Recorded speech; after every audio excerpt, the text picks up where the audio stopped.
The Companies Act 1956, Section 43A.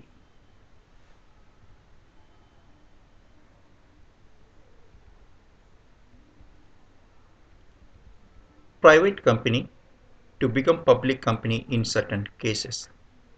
In our previous section, we were understanding about subsection 1 of section 43A, how private companies were becoming public companies by virtue of subsection 1 of section 43A. There itself, we also understood one important amendment, that is Companies Amendment Act 2000, which was effective from December 13, 2000. The amendment says, nothing in this section 43A shall apply on or after the commencement of the Companies Amendment Act 2000. So it was clear for us, section 43A shall not apply after the commencement of the Companies Amendment Act 2000, which is effective from December 13, 2000. Even then also, having interest to understand about the provisions, what were they in section 43A, we focus bit attention on section 43A, and we also completed and understood subsection 1 of section 43A, where we realize where not less than 25% of the paid up share capital of a private company having a share capital is held by one or more bodies corporate, the private company shall become by virtue of this section a public company. On and from the date on which the aforesaid percentage is first held by such body corporate or bodies corporate. This is one condition available or provisions of subsection 1, section 43A carry. There was another proviso in subsection 1 of section 43A.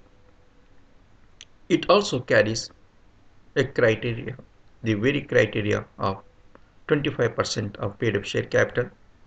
It was specifically before the commencement of the Companies Amendment Act 1962, where the aforesaid percentage has been first so held before the commencement of the Companies Amendment Act 1960, on and from the expiry of the period of 3 months from the date of such commencement, unless within that period the aforesaid percentage is reduced below 25% of the paid up share capital, such private company shall become by virtue of this section a public company. That's what we understood.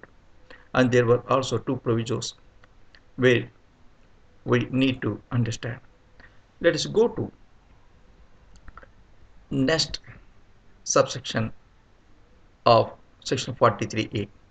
Though it is not relevant to us, as section 43A itself doesn't apply after the Companies Amendment Act 2000, it may be helpful to have awareness about the Companies Act 1956 and what were the provisions. Subsection 1A carries on a condition that it has taken into consideration the average annual turnover of a private company. Earlier in subsection 1, paid up share capital above or more than 25 percentage points. Here, average annual turnover of a private company. This is the condition. Let us go through. Without prejudice to the provisions of subsection 1, underline. Without prejudice to the provisions of subsection 1. So, we need to take into consideration the provisions of subsection 1 also. So, that is what here. Without the prejudice to the provisions of subsection 1, where the average annual turnover of a private company, whether in existence at the commencement of the Companies Amendment Act 1974 or incorporated thereafter, is not during the relevant period less than such amount as may be prescribed. As may be prescribed, such amount means such amount 1 crore rupee annual turnover.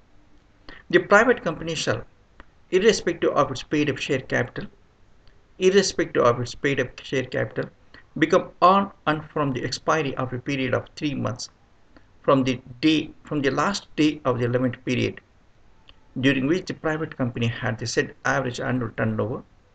A public company by virtue of this subsection means private company shall become a public company by virtue of this subsection on or after it reaches the average annual turnover of such prescribed amount. Such prescribed amount means 1 crore rupee during the relevant period. What is the relevant period? We may understand. Relevant period means relevant 3 previous years. That's what it was going to explain in subsection 1A.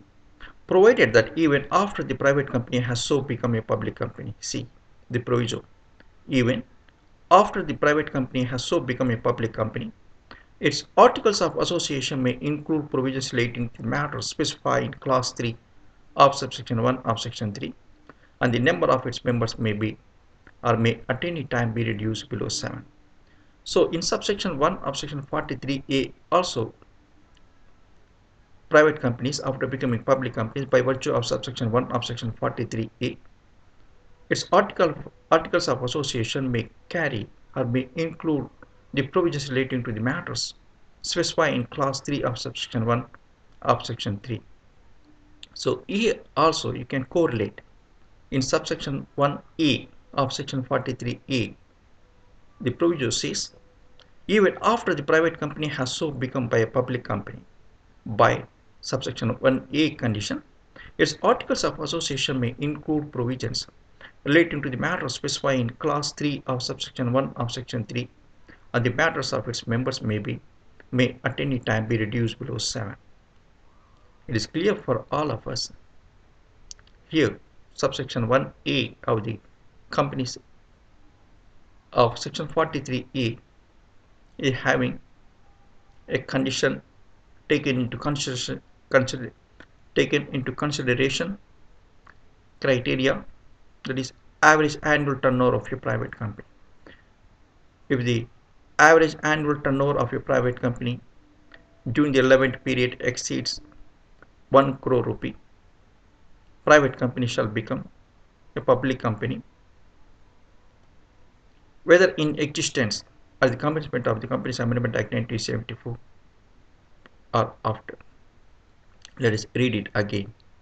Without prejudice to the provisions of subsection 1, where the average annual turnover of a private company, whether in existence at the commencement of the Companies Amendment Act 1974 or incorporated thereafter, is not during the 11th period less than such amount as may be prescribed.